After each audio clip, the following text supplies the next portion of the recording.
Hello दोस्तों, नमस्कार। धीरज take में आपका स्वागत है। तो आज हम लोग आ गए हैं फिर से एक नए वीडियो में। और आज हम लोग बिहार दरोगा होमवर्क सीरीज 3.0 का टेस्ट नंबर 21वां करने वाले हैं, जो आपको स्क्रीन पे दिख रहा होगा। तो वीडियो शुरू करने से पहले आप सबसे एक छोटा सा रिक्वेस्ट है कि आप अगर हमारे चैनल पे अभी तक नए हैं तो प्लीज चैनल को लाइक और सब्सक्राइब कर दीजिए और बेल आइकन को प्रेस कीजिए ताकि न्यू अपडेट आप तक पहुंचता रहे। तो चलते हैं टेस्ट नंबर 21वां का पहला क्वेश्चन की ओर। और पहला क्वेश्चन आपके स्क्रीन पर ये रहा। पहला क्वेश्चन है, क्षेत्रीय संपर्क योजना जिसे उड़ान कहते हैं। उड़ान देश का आम नागरिक जिसने 21 अक्टूबर 2005 को 9 वर्ष पूरे कर लिए, ये किससे संबंधित योजना है? तो इसका राइट आंसर हो जाएगा ऑप्शन डी। ऑप्शन डी इसका राइट आंसर हो जाएगा। हवाई यात्रा को सस्ता बनाना और छोटे शहरों और कस्बों को जोड़ना इसका योजना है। तो इसका राइट आंसर हो जाएगा ऑप्शन डी। अब उड़ान योजना के बारे में हम लोग कुछ एक्स्ट्रा फैक्ट को जान लेते हैं। अगर पूछ जाए कि उड़ान योजना की घोषणा किसने किया था, तो हमारे प्रधानमंत्री श्री नरेंद्र मोदी जी ने किए थे। किसने किए थे? मोदी जी। ठीक है, किसने किए थे? तो मोदी जी ने उड़ान योजना की घोषणा किए थे। कब किए थे? तो 2016 ईस्वी में। कब किए थे? तो 2016 ईस्वी में उड़ान योजना की घोषणा किए थे मोदी जी। तो कहाँ से किए थे, भी पूछ सकता है कि कहाँ से किए थे। तो उत्तराखंड से किए थे। कहाँ से किए थे? तो उत्तराखंड से उड़ान योजना की घोषणा किए थे प्रधानमंत्री श्री नरेंद्र मोदी जी ने 2016 ईस्वी में। अगर यही पूछ दे कि पहली उड़ान कहाँ से कहाँ तक हुआ था, जो पहली उड़ान हुआ था कहाँ से कहाँ तक हुआ था, तो दिल्ली से शिमला। पहली उड़ान जो हुई थी कहाँ से कहाँ हुई थी, तो दिल्ली से शिमला तक हुई थी। दिल्ली से कहाँ तक? तो शिमला तक हुई थी। कब हुई थी? 2017 ईस्वी में। 2017 ईस्वी में। यही पूछ जाएगा कि विश्व का व्यस्तम एयरपोर्ट कौन सा है? विश्व का व्यस्तम एयरपोर्ट कौन सा है? तो न्यूयॉर्क। New York airport. कौन सा एयरपोर्ट? तो न्यूयॉर्क एयरपोर्ट विश्व का व्यस्तम एयरपोर्ट है। वही पूछेगा कि भारत का सबसे व्यस्तम एयरपोर्ट कौन सा है? भारत का पूछेगा तो भारत का सबसे व्यस्तम एयरपोर्ट कौन सा है? तो भारत का व्यस्तम एयरपोर्ट इंदिरा गांधी एयरपोर्ट है। इंदिरा गांधी एयरपोर्ट कहाँ है? तो न्यू दिल्ली में। कहाँ है? न्यू दिल्ली में। तो एक्स्ट्रा फैक्ट को आप लोग जरूर याद रखिए और इसको कॉपी में राइट डाउन कीजिए ताकि किसी तरह का किसी प्रकार का कंफ्यूजन ना हो। और आप सबसे एक छोटा सा रिक्वेस्ट है कि आप लोग के लिए इतना मेहनत करते हैं तो आप प्लीज चैनल को सब्सक्राइब कर दीजिए। इससे ज्यादा क्या ही मैं बोल सकता हूँ। तो चलते हैं नेक्स्ट क्वेश्चन की ओर। क्वेश्चन नंबर सेकंड में है, अक्टूबर से 17 नवंबर तक फीडे शतरंज विश्व कप 2025 का आयोजन कहाँ किया जाएगा? किसान एक बार फिर सुन लीजिए। अक्टूबर से 17 नवंबर तक फीडे शतरंज विश्व कप 2025 का आयोजन किया जाएगा। कहाँ किया जाएगा? तो इसका राइट आंसर हो जाएगा ऑप्शन सी, अरपोरा गोवा में। अरपोरा गोवा में किया जाएगा। नेक्स्ट क्वेश्चन करवाते हैं, क्वेश्चन नंबर थर्ड में है, भारत के स्वर्ण भंडार के बारे में निम्नलिखित कथनों पर विचार कीजिए और ऊपर दिए कथनों में से कौन सा कथन सही है वो बताना है। तो एक में दिया हुआ है, भारत का स्वर्ण भंडार अक्टूबर 2025 में इतिहास में पहली बार 100 अरब डॉलर की आंकड़े को पार कर गया है। तो यह भी सही है। ठीक है। और अक्टूबर 2025 में भारत के कुल भंडार में सोने का हिस्सा लगभग 20% थी। तो 20% नहीं है बल्कि कितना है? 14.6% है। कितना है? 14.6%। तो इसका राइट आंसर हो जाएगा ऑप्शन है, केवल 1 इसका राइट आंसर हो जाएगा। अब पूछ जाएगा कि यह डाटा किसने जारी किया? तो यह डाटा जारी किया आरबीआई के द्वारा। किसके द्वारा जारी किया गया था? तो आरबीआई के द्वारा यह डाटा जारी किया गया था। नेक्स्ट क्वेश्चन की ओर बढ़ते हैं। क्वेश्चन नंबर 4 में है, आयुष्मान भारत प्रधानमंत्री जन आरोग्य योजना के बारे में निम्नलिखित कथनों पर विचार कीजिए और ऊपर दिए कथनों में से कौन से कथन सही हैं वो बताना है। तो एक में दिया हुआ है, प्रति परिवार प्रति वर्ष 5 लाख का स्वास्थ्य कवर प्रदान करता है। तो यह भी सही है। 2 में है, 70 वर्ष और उससे अधिक आयु के सभी नागरिक चाहे उनकी आय या सामाजिक आर्थिक स्थिति कुछ भी हो इस योजना का लाभ उठा सकते हैं। तो यह भी सही है। और 3 में है, राष्ट्रीय स्वास्थ्य प्राधिकरण की वार्षिक रिपोर्ट होमोडायलिसिस सबसे अधिक उपयोग किए जाने वाला उपचार था। तो यह भी सही है। तो इसका राइट आंसर हो जाएगा ऑप्शन सी, सभी तीनों सही है, यानी कि 1, 2, 3 सभी सही है। बढ़ते हैं नेक्स्ट क्वेश्चन की ओर। क्वेश्चन नंबर 5 5 में है अभ्यास समुद्र शक्ति 2025 के संदर्भ में निम्नलिखित कथनों पर विचार कीजिए और ऊपर दिए कथनों में से कौन सा कथन सही है वो बताना है। तो एक में दिया हुआ युद्ध भारत ब्रिटेन संयुक्त द्विपक्षीय समुद्री आवाज का 5वां संस्करण था, तो ये गलत है। ठीक है, 5वां संस्करण तो था, लेकिन किसके किसके बीच हुआ था? तो ब्रिटेन नहीं बल्कि किसके साथ हुआ था? तो इंडोनेशिया के बीच हुआ था। किसके बीच? इंडोनेशिया के बीच, इंडोनेशिया के बीच हुआ था, इंडोनेशिया के बीच हुआ था। और दूसरा में है इसकी मेजबानी भारत नौसेना से विशाखापट्टनम में की गई थी, तो ये सही है। तो इसका राइट आंसर हो जाएगा ऑप्शन बी, केवल 2 इसका राइट आंसर हो जाएगा। तो यह अभ्यास जो चला था 14 से लेकर के 17 अक्टूबर 2025 तक चला था। कब तक चला था? तो 14 से लेकर के 17 अक्टूबर 2025 तक चला था। आंध्र प्रदेश के विशाखापट्टनम में चला था। ठीक है, तो इसका राइट आंसर हो जाएगा केवल बी ऑप्शन में, तो इसका राइट आंसर हो जाएगा केवल 2। नेक्स्ट क्वेश्चन पे बढ़ते हैं, क्वेश्चन नंबर 6 में है हाल ही में ग्लेशियर के संरक्षण पर उच्च स्तरीय अंतर्राष्ट्रीय सम्मेलन का आयोजन कहाँ किया गया? क्वेश्चन 31 सुन लीजिए।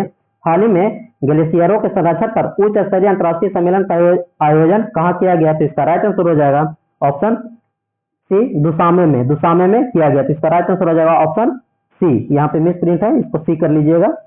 नेक्स्ट क्वेश्चन पर बढ़ते हैं, क्वेश्चन नंबर 7 में है किस संगठन ने आतंकवाद पीड़ित संघ नेटवर्क लॉन्च किया है? किस संगठन ने आतंकवाद पीड़ित संघ नेटवर्क लॉन्च किया है? तो 7 का राइट आंसर हो जाएगा संयुक्त राष्ट्र संघ।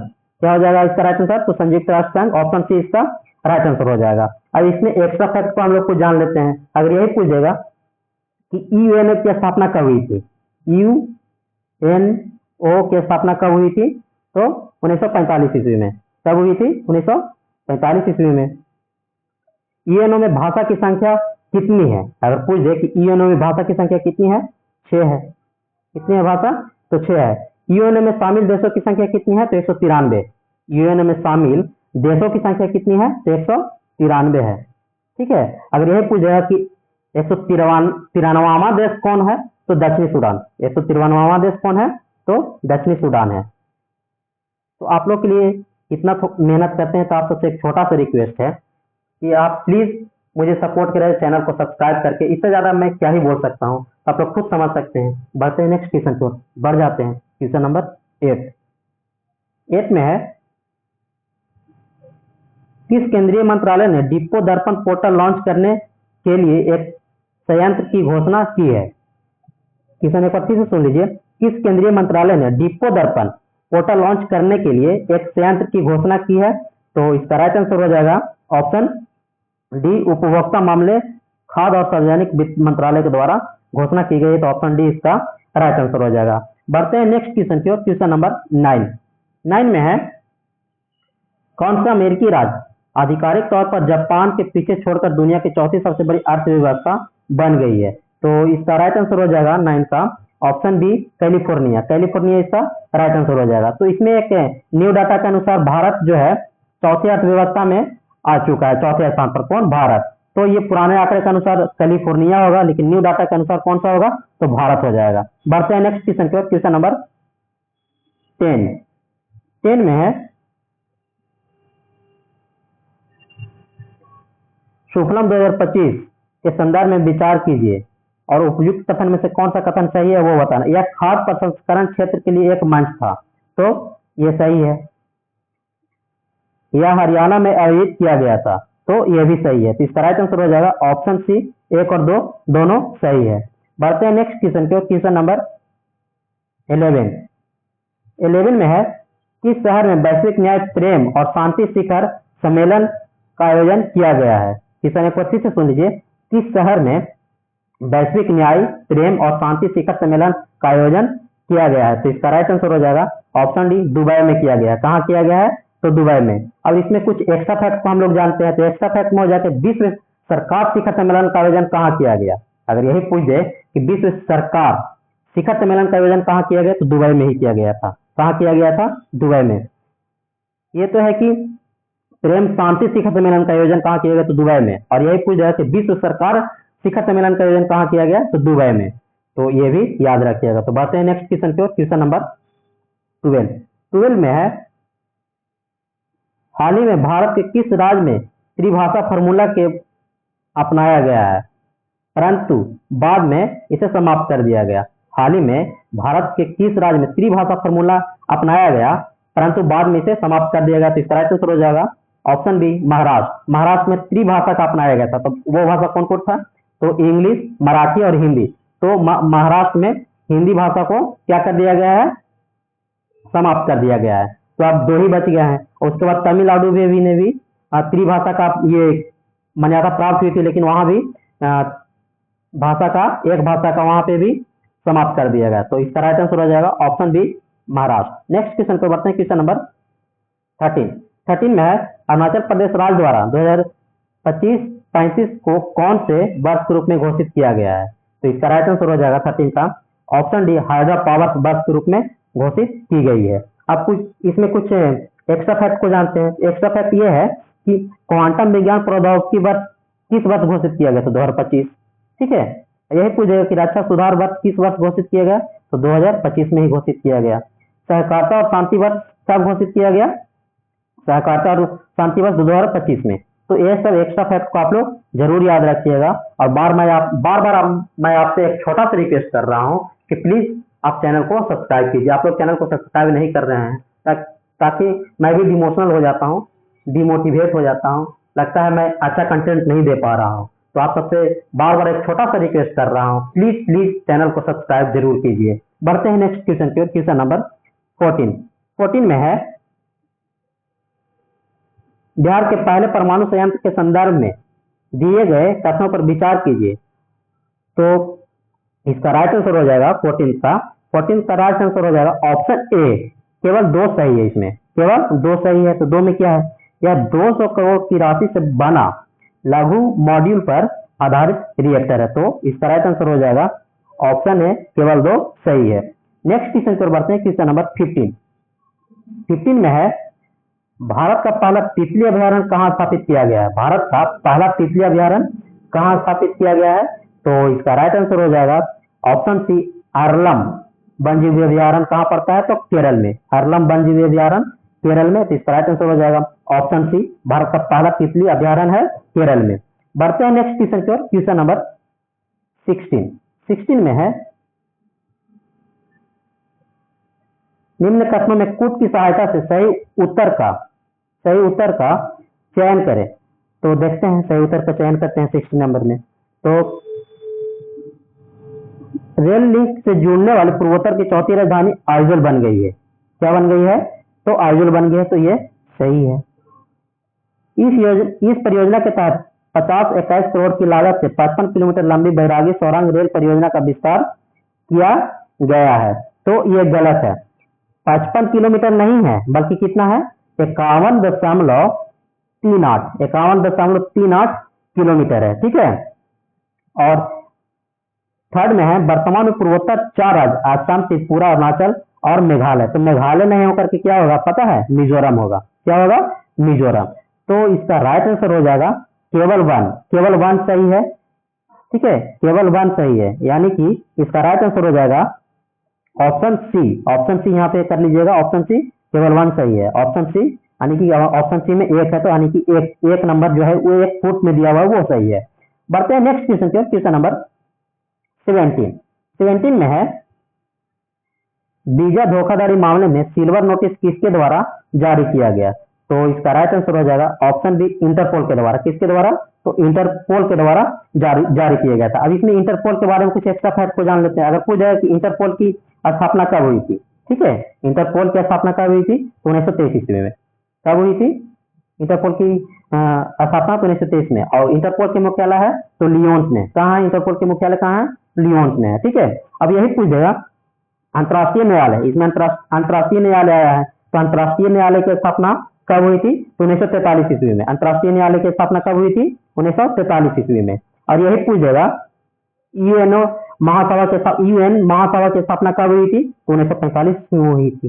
तो एक्स्ट्रा फैक्ट को ये सब आप लोग जरूर याद रखिए कि ये छोटी छोटी सी बात है, लेकिन एग्जाम में आने के बाद बहुत कंफ्यूजन हो जाता है, समझ में नहीं आता है, तो बहुत परेशानी होती है। इसमें आया है एक केंद्रीय जांच ब्यूरो।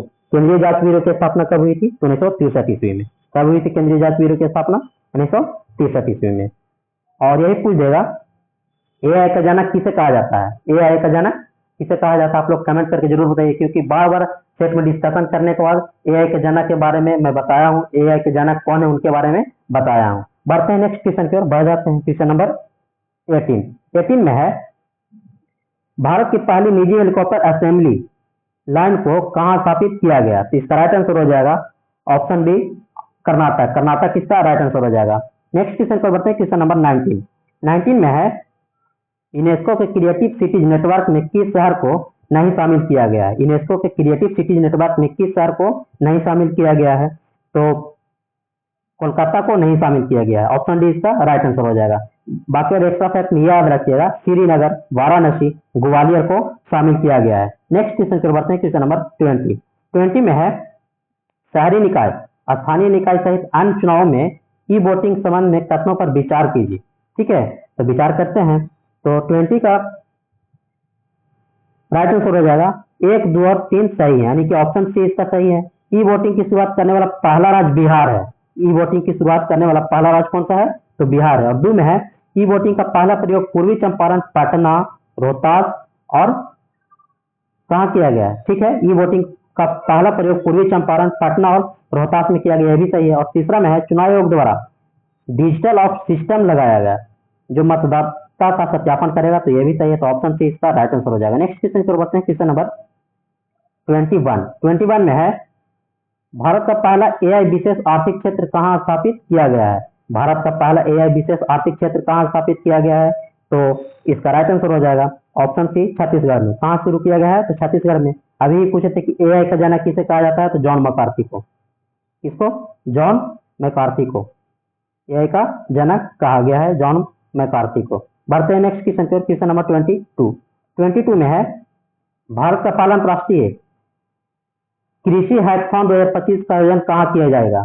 भारत का पहला अंतर्राष्ट्रीय कृषि हैकाथॉन 2025 का आयोजन कहाँ किया जाएगा? तो इसका राइट आंसर हो जाएगा ऑप्शन डी, पुणे, महाराष्ट्र में। कहाँ? पुणे, महाराष्ट्र में इसका राइट आंसर हो जाएगा। नेक्स्ट क्वेश्चन पर बढ़ते हैं, क्वेश्चन नंबर 23 में है एक उन्नत डिजिटल प्रणाली डीजीबीन का विकास किसके द्वारा किया गया? डीजीबीन का विकास किसके द्वारा किया गया? तो इसका राइट आंसर हो जाएगा ऑप्शन सी, इसरो के द्वारा। इसरो के द्वारा डीजीबीन का आविष्कार किया गया। नेक्स्ट क्वेश्चन पर बढ़ते हैं, क्वेश्चन नंबर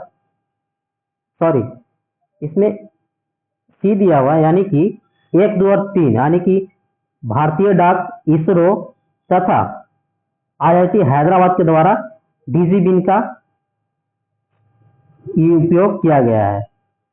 नेक्स्ट क्वेश्चन की ओर बढ़ते हैं, क्वेश्चन नंबर 24 में है सिंदूर पार्क स्मारक कहाँ स्थापित किया जाएगा? सिंदूर पार्क स्मारक कहाँ स्थापित किया जाएगा? तो इसका राइट आंसर हो जाएगा ऑप्शन सी, कच्छ, गुजरात। कच्छ, गुजरात में स्थापित किया जाएगा। बढ़ते हैं नेक्स्ट क्वेश्चन की ओर, क्वेश्चन नंबर 25 में है हाल ही में पहली बार अखिल भारतीय घरेलू आय का सर्वेक्षण किस संस्था द्वारा किया गया? तो इसका राइट आंसर हो जाएगा 25 का ऑप्शन डी, सांख्यिकी और कार्यक्रम मंत्रालय द्वारा किया गया। तो ऑप्शन डी इसका राइट आंसर हो जाएगा। नेक्स्ट क्वेश्चन पर बढ़ते हैं, क्वेश्चन नंबर 26 में है भारतीय सेना का पहला पीएम रेडियो स्टेशन जिसे हाल ही में पिथौरागढ़ उत्तराखंड से शुरू किया गया, उसका नाम क्या है? तो इसका राइट आंसर हो जाएगा 26 का पंचसूल। पंचसूल इसका राइट आंसर हो जाएगा ऑप्शन बी। नेक्स्ट क्वेश्चन पर बढ़ते हैं, क्वेश्चन नंबर 27 में है हाल ही में कुल्सी जल विद्युत परियोजना कहाँ से शुरू की गई है? कुल्सी जल विद्युत परियोजना कहाँ से शुरू की गई है? तो असम और मेघालय से शुरू की गई है। तो ऑप्शन सी इसका राइट आंसर हो जाएगा। नेक्स्ट क्वेश्चन पर बढ़ते हैं, क्वेश्चन नंबर 28 में है बंगाल और बिहार में भूमि पर किराएदार के अधिकार को बंगाल किराएदार अधिनियम द्वारा कब आविष्कार किया गया? तो 28 का राइट आंसर हो जाएगा 28 का राइट आंसर हो जाएगा 1885 ईस्वी में। कब? 1885 ईस्वी का राइट आंसर हो जाएगा ऑप्शन सी। नेक्स्ट क्वेश्चन पर बढ़ते हैं, क्वेश्चन नंबर 29 में है भारत में प्रथम मेयर न्यायालय की स्थापना 1687 ईस्वी में हुई थी। भारत में प्रथम मेयर न्यायालय की स्थापना 1687 ईस्वी में हुई थी, वह कौन से हैं? तो इसका राइट आंसर हो जाएगा मद्रास। मद्रास में हुई थी। ऑप्शन बी इसका राइट आंसर हो जाएगा। नेक्स्ट क्वेश्चन पर बढ़ते हैं, क्वेश्चन नंबर 30 में है भारतीय प्रथम विधि आयोग का अध्यक्ष कौन था? भारतीय प्रथम विधि आयोग के अध्यक्ष कौन था? तो टीवी मैकाले इसका राइट आंसर हो जाएगा, ऑप्शन बी। नेक्स्ट क्वेश्चन पर बढ़ते हैं, क्वेश्चन नंबर 31 में है भारत का द्वितीय विधि आयोग किस अधिनियम के अंतर्गत नियुक्त किया गया था? भारत का द्वितीय विधि आयोग किस अधिनियम के अंतर्गत नियुक्त किया गया था? तो इसका राइट आंसर हो जाएगा अधिनियम 1853 के द्वारा किया गया था। ऑप्शन डी इसका राइट आंसर हो जाएगा। नेक्स्ट क्वेश्चन पर बढ़ते हैं, क्वेश्चन नंबर 32 में है आराम में भारत में स्थापित किए गए उच्च न्यायालय स्थित थे। आराम में जो उच्च न्यायालय स्थापित किए गए थे कहाँ कहाँ स्थित थे वो बताना है। तो मद्रास, मुंबई एवं कलकत्ता में स्थित है। ऑप्शन सी इसका राइट आंसर हो जाएगा। बढ़ते हैं नेक्स्ट क्वेश्चन की ओर। क्वेश्चन नंबर 33 में है निम्नलिखित में से कौन सा कथन सही है? तो इसका राइट आंसर हो जाएगा 1793 में कॉर्नवालिस कोड अधिनियम लागू किया गया था। ऑप्शन डी इसका राइट आंसर हो जाएगा। नेक्स्ट क्वेश्चन पर बढ़ते हैं, क्वेश्चन नंबर 34 में है सहायक संधि की प्रणाली को स्वीकार करने वाला पहला भारतीय मूल शासक कौन था?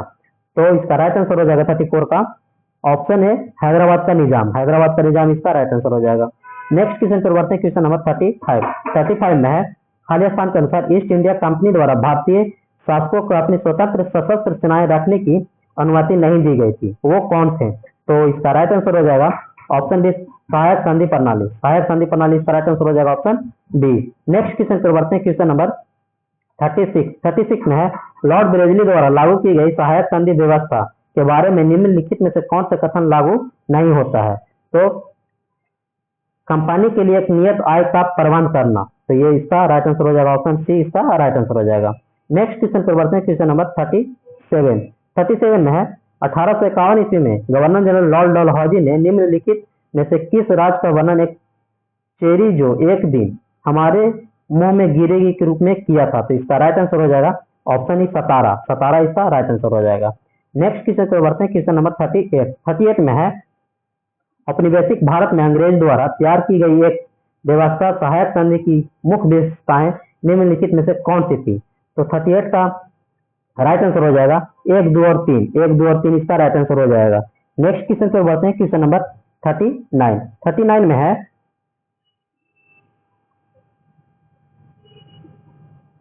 ब्लेजली के शासन के संबंध में निम्नलिखित कथनों पर विचार कीजिए। तो विचार करते हैं, तो 39 का हो जाएगा ऑप्शन है इसका राइट आंसर हो जाएगा, ऑप्शन है इसका राइट आंसर हो जाएगा केवल 1। तो केवल 1 में क्या है देख लेते हैं हम लोग।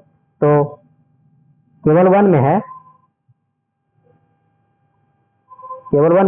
ब्लेजली के शासन के 6 वर्ष में कंपनी के कुल व्यय का 42.5% हिस्सा सेना के लिए दिया गया था। तो ये सही हो जाएगा, तो ऑप्शन है इसका राइट आंसर हो जाएगा, केवल 1 ऑप्शन है इसका राइट आंसर हो जाएगा। नेक्स्ट क्वेश्चन पर बढ़ते हैं, क्वेश्चन नंबर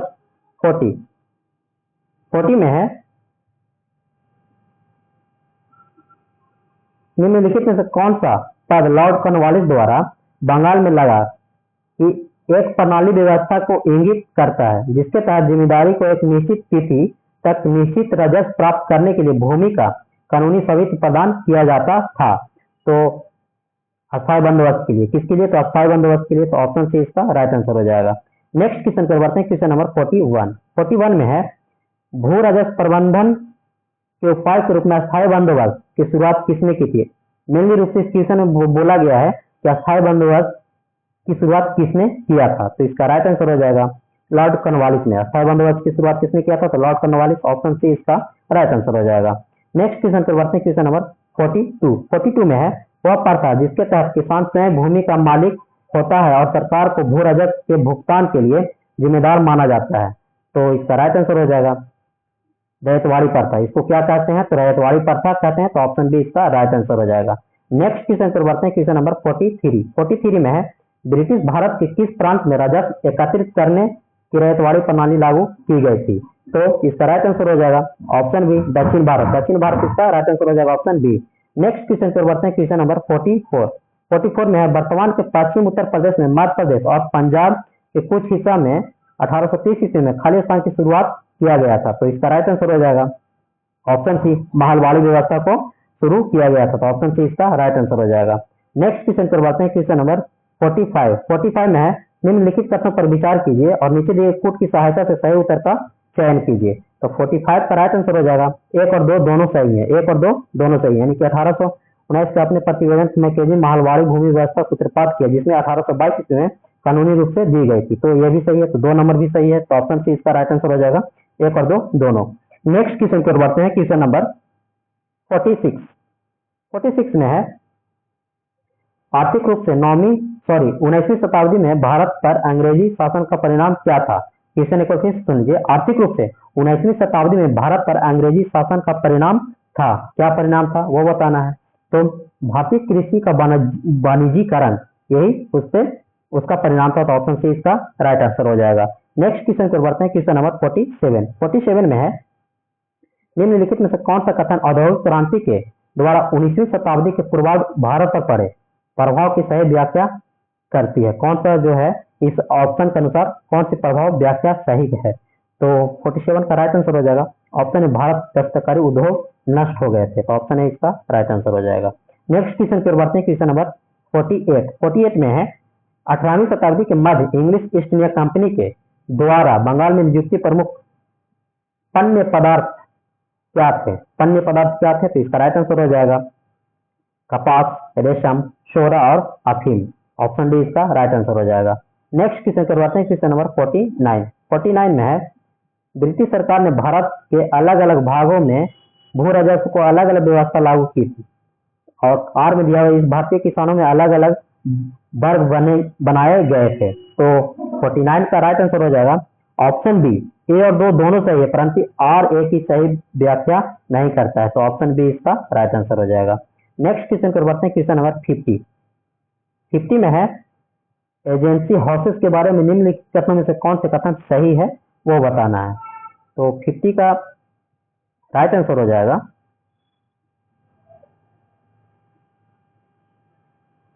ऑप्शन ए, केवल 1 इसका राइट आंसर हो जाएगा। तो ए में क्या है, यानी कि केवल एक में क्या है, तो 18वीं सदी के उत्तरार्ध और 19वीं सदी के भारत में महत्वपूर्ण वाणिज्यिक संगठन था, तो ऑप्शन ए केवल 1 सही है। नेक्स्ट क्वेश्चन पर बढ़ते हैं, क्वेश्चन नंबर 51 में है, भारत में जब पहली रेल लाइन बिछाई गई उस समय गवर्नर जनरल कौन था, उस समय गवर्नर जनरल कौन था, तो इसका राइट आंसर हो जाएगा ऑप्शन डी, लॉर्ड डलहौजी, कल, तो 1853 ईस्वी में। नेक्स्ट क्वेश्चन पर बढ़ते हैं, क्वेश्चन नंबर 52 में है, निम्नलिखित में से किस अंग्रेज द्वारा शुरू किए गए सबसे महत्वपूर्ण योगदानों में से एक मानी जाती है, तो इसका राइट आंसर हो जाएगा रेलवे, इसका राइट आंसर हो जाएगा ऑप्शन सी। नेक्स्ट क्वेश्चन पर बढ़ते हैं, क्वेश्चन नंबर 53 में है, निम्नलिखित भारतीय रेल मार्गों में से किसको ब्रिटिश काल के दौरान क्राउन ज्वेल माना जाता था, और इसमें दुनिया का सबसे ऊंची मल्टी आर्च गैलरी ब्रिज भी शामिल किया गया, तो इसका राइट आंसर हो जाएगा ऑप्शन डी, कालका शिमला रेलवे को आर्च ब्रिज माना गया, तो ऑप्शन बी इसका राइट आंसर हो जाएगा। नेक्स्ट क्वेश्चन पर बढ़ते हैं, क्वेश्चन नंबर 54 में है, भारत से इंग्लैंड को धन निकासी का सिद्धांत देने वाला पहला राष्ट्रवादी नेता कौन था, तो इसका राइट आंसर हो जाएगा ऑप्शन डी, दादा भाई नौरोजी, ऑप्शन डी इसका राइट आंसर हो जाएगा। नेक्स्ट क्वेश्चन पर बढ़ते हैं, क्वेश्चन नंबर 55 में है, कथन दिया हुआ है, 1 और 2 कथन दिया हुआ है, तो उपयुक्त संदर्भ में नीचे दिए विकल्पों में से कौन सा उत्तर सही है उसको चुनना है।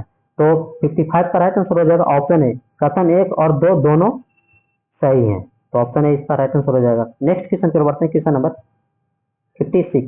56 में है, 18वीं शताब्दी में ब्रिटेन में सूती कपड़ा उद्योग के विकास का क्या परिणाम हुआ, तो इसका राइट आंसर हो जाएगा ऑप्शन डी, भारत में कपड़ा उत्पादन में गिरावट, ऑप्शन डी इसका राइट आंसर हो जाएगा। नेक्स्ट क्वेश्चन पर बढ़ते हैं, क्वेश्चन नंबर 57 में है, 1770 में भारत के बंगाल में किस घटना के परिणाम स्वरूप एक तिहाई आबादी की मृत्यु हो गई थी, तो इसका राइट आंसर हो जाएगा अकाल, इसका राइट आंसर हो जाएगा ऑप्शन बी। नेक्स्ट क्वेश्चन पर बढ़ते हैं, क्वेश्चन नंबर 58 में है, खालिस्तान के नेतृत्व में सर्वोच्च की एक नई नीति शुरू की गई थी, इस नीति में कंपनी दावा किया कि उसकी सतह सर्वोपरि सर्वोच्च है, इसलिए उसकी शक्ति भारतीय राज्यों की तुलना में अधिक है, तो इसका राइट आंसर हो जाएगा ऑप्शन सी लॉर्ड हेस्टिंग्स ने कहा था। ऑप्शन सी इसका राइट आंसर हो जाएगा। नेक्स्ट क्वेश्चन पर बढ़ते हैं, क्वेश्चन नंबर 59 में है, निम्नलिखित में से कौन सा आधुनिक उद्योग ब्रिटिश शासन के दौरान भारत में संचालित होता था? तो 1, 2 और 3 दोनों सही, यानी कि तीनों सही है, तो ऑप्शन ए इसका राइट आंसर हो जाएगा। यानी कि कपास, जूट, लोहा और इस्पात तीनों शामिल है, तो ऑप्शन ए इसका राइट आंसर हो जाएगा। नेक्स्ट क्वेश्चन पर बढ़ते हैं, क्वेश्चन नंबर 60 में है, सूची 1 को सूची 2 के साथ सम्मिलित करना है। इसमें पूछा है कि ईस्ट इंडिया कंपनी के द्वारा कलकत्ता में सर्वोच्च न्यायालय की स्थापना कब हुई थी? 1774 ईस्वी में। तो 1 का 2 हो जाएगा। कर्नवालिस संहिता अधिनियम कब लाई गई थी? और मुंबई से थाने के बीच कब चली थी रेल? तो 1853 ईस्वी में। कब चली थी? तो 1853 ईस्वी में। तो मिलान कर लिए इसको, तो देख लेते हैं हम लोग। तो 60 का राइट आंसर हो जाएगा, 60 का राइट आंसर हो जाएगा सी, 2 1 4 3 इसका राइट आंसर हो जाएगा। बढ़ते हैं नेक्स्ट क्वेश्चन की ओर, क्वेश्चन नंबर 61 में है, सूची को सूची 2 के साथ सम्मिलित कीजिए और सूचियों के नीचे दिए के सही उत्तर को चुनिए। ठीक है, तो देखते हैं, हम लोग चुनते हैं। भारत सशस्त्र अधिनियम 1878 ईस्वी में। कब? 1878 में। शाही पद अधिनियम कब आया था? तो 1876 ईस्वी में। और भारतीय उच्च न्यायालय अधिनियम कब आया था? तो 1861 ईस्वी में। भारतीय उच्च न्यायालय के अधिनियम कब आया था? तो 1861 ईस्वी में। भारतीय विवाह विच्छेद अधिनियम कब आया था? तो 1869 ईस्वी में। इसका राइट आंसर हो जाएगा, इसका राइट आंसर हो जाएगा 2 1 4 3, 2 1 4 3 इसका राइट आंसर हो जाएगा। ऑप्शन डी, 2 1 4 3 इसका राइट आंसर हो जाएगा। नेक्स्ट क्वेश्चन पर बढ़ते हैं, क्वेश्चन नंबर 62 में है, सूची को सूची 2 के साथ मिलान करते हुए दिए गए कूट का सही उत्तर दीजिए।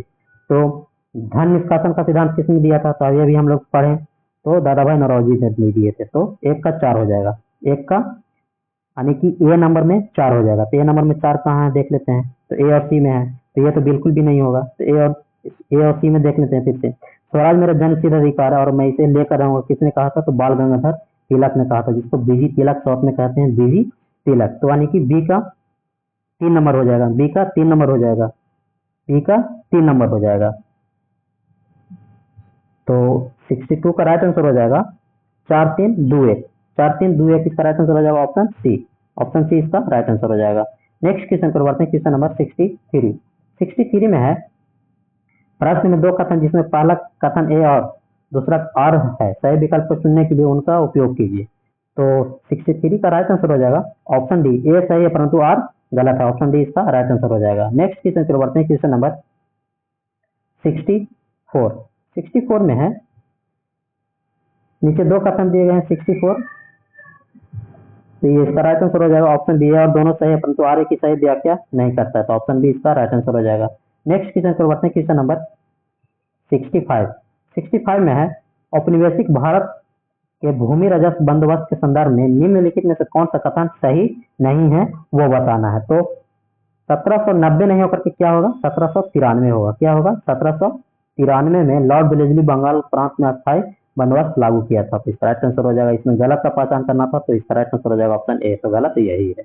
नेक्स्ट क्वेश्चन पर बढ़ते हैं, क्वेश्चन नंबर 66 में है, दक्षिण रैयत आयोग के संबंध में निम्नलिखित में से कौन सा कथन सही है वो बताना है। तो देख लेते हैं इसका राइट आंसर क्या होगा।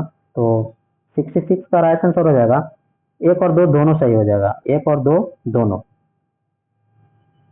देख लेते हैं, 1 और 2 दोनों हो जाएगा, यानी कि ऑप्शन सी इसका राइट आंसर हो जाएगा। यहाँ पे एक मिस प्रिंट है, तो यहाँ पे 1 कर लीजिएगा, 1 और 2 दोनों सही है, ऑप्शन सी इसका राइट आंसर हो जाएगा। नेक्स्ट क्वेश्चन पर बढ़ते हैं, क्वेश्चन नंबर 67 में है, निम्नलिखित में से कौन सा जुग्म सही रूप से सम्मिलित है।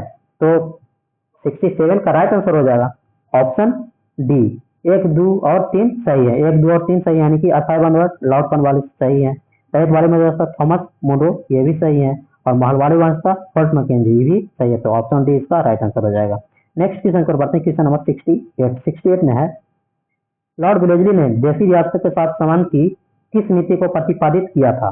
तो इसका राइट आंसर हो जाएगा सहायक संधि प्रणाली को विकसित किया था, तो ऑप्शन बी इसका राइट आंसर हो जाएगा। नेक्स्ट क्वेश्चन पर बढ़ते हैं, क्वेश्चन नंबर 69 में है, भारत में ब्रिटिश शासन के दौरान निम्नलिखित देशी रियासत ब्रिटिश शासन को मिलाया गया था। तो किसको किसको सबसे पहले मिलाया गया था, उस कूट के रूप में मिलाना है, बताना है, क्रमबद्ध तरीके से बताना है तो सतारा को पहले मिलाया जाए, तो सतारा के बाद संबलपुर को मिलाया जाए, और संबलपुर के बाद किसको मिलाया जाए, तो झांसी को मिलाया जाए। तो ऑप्शन डी इसका राइट आंसर हो जाएगा, 3 2 1। नेक्स्ट क्वेश्चन करवाते हैं, क्वेश्चन नंबर 70 में है, एक फल एक दिन हमारे ही मुंह में आकर गिरेगा। 1851 में गवर्नर जनरल लॉर्ड डलहौजी ने यह कथन किस रियासत के बारे में कहा था। तो क्वेश्चन रिपीटेड है, तो ऑप्शन है इसका राइट आंसर हो जाएगा, सतारा के लिए कहा था। सतारा इसका राइट आंसर हो जाएगा, ऑप्शन ए। नेक्स्ट क्वेश्चन करवाते हैं, क्वेश्चन नंबर 71 में है, नीचे दो कथन दिए गए हैं जिसमें एक कथन को ए और दूसरे कथन आर कहा गया है। तो कथन में है, सियासत गठबंधन नीति के तहत सहायक गठबंधन के लिए सहमत राज्य को अपने क्षेत्र के भीतर एक ब्रिटिश सेना स्थायी तैनाती स्वीकार करना पड़ा, और व्यापक सिद्धांत के तहत एक दत्तक पुत्र राज्य शासन का उत्तराधिकारी हो सकता है। तो 71 का राइट आंसर हो जाएगा, कथन ए सही है किंतु कारण और गलत है, तो ऑप्शन सी इसका राइट आंसर हो जाएगा। नेक्स्ट क्वेश्चन करवाते हैं, क्वेश्चन नंबर 72 में है, निम्नलिखित में से कौन ब्रिटिश शासन के दौरान भारत में रैयतवाड़ी बंदोबस्त प्रारंभ किए जाने, सॉरी क्वेश्चन एक बार फिर से सुन लीजिए, थोड़ा सा मिस्टेक हो गया पढ़ने में। निम्नलिखित में से कौन ब्रिटिश शासन के दौरान भारत में रैयतवाड़ी बंदोबस्त प्रारंभ किए जाने से संबंधित थे। तो इसका राइट आंसर हो जाएगा ऑप्शन सी 2 और 3, यानी कि 2 और 3 में कौन कौन है, तो देख लेते हैं, अलेक्जेंडर रोड तथा थॉमस मुनरो। तो ऑप्शन सी इसका राइट आंसर हो जाएगा, 2 और 3। नेक्स्ट क्वेश्चन करवाते हैं, क्वेश्चन नंबर 73 में है, किस विचारक ने भारत में बिछाई गई रेल को आधुनिक युग का अग्रदूत कहा था। किस विचारक ने भारत में बिछाई गई रेल को आधुनिक युग का अग्रदूत कहा था, तो कार्ल मार्क्स ने कहा था। तो ऑप्शन बी इसका राइट आंसर हो जाएगा। अगर पूछ जाए तो दास कैपिटल के लेखक कौन है, दास कैपिटल के लेखक कौन है, तो कार्ल मार्क्स। कौन है, कार्ल मार्क्स हैं जो दास कैपिटल के लेखक हैं। तो ऑप्शन बी इसका राइट आंसर हो जाएगा। नेक्स्ट क्वेश्चन करवाते हैं, क्वेश्चन नंबर 74 में है, औपनिवेशिक अर्थव्यवस्था के बारे में निम्नलिखित में से कौन सा कथन सही नहीं है। कौन सा कथन सही नहीं है वो बताना है। तो अवंधत्ता से देशी पूंजीवाद को सक्रिय रूप से बढ़ावा मिला, तो ये सही नहीं है, तो ऑप्शन बी इसका राइट आंसर हो जाएगा। तो नेक्स्ट क्वेश्चन करवाते हैं, क्वेश्चन नंबर 75 और टेस्ट नंबर 21वां का आखिरी क्वेश्चन है, जो हम लोग बिहार दरोगा होमवर्क से 3.0 का 21वां टेस्ट सीरीज कर रहे हैं, 21वां नंबर कर रहे हैं। तो आखिरी क्वेश्चन करवाने से पहले आप सबसे एक छोटा सा रिक्वेस्ट है कि आप अगर हमारे चैनल पे अभी तक नए हैं तो प्लीज प्लीज प्लीज चैनल को लाइक और सब्सक्राइब कर दीजिए और बेल आइकन को प्रेस कीजिए ताकि नहीं हो जाए तब तक पहुंचता रहे। तो चलते हैं आखिरी क्वेश्चन की ओर, और आखिरी क्वेश्चन आपके स्क्रीन पर ये है। आखिरी क्वेश्चन है, भारतीय इतिहास के संदर्भ में द्वैत शासन सिद्धांत किस निर्दिष्ट करता है। द्वैत शासन सिद्धांत जो है इसे निर्दिष्ट करता है, तो प्रांतों को प्रतियोजित विषयों को दो वर्गों में विभाजित करना यही बताता है। क्या बताता है, द्वैत शासन। तो ऑप्शन डी इसका राइट आंसर हो जाएगा। और इसी के साथ आज का सेशन समाप्त होता है। तो फिर मिलते हैं हम लोग नेक्स्ट वीडियो में, तब तक के लिए thank you, bye bye, take care.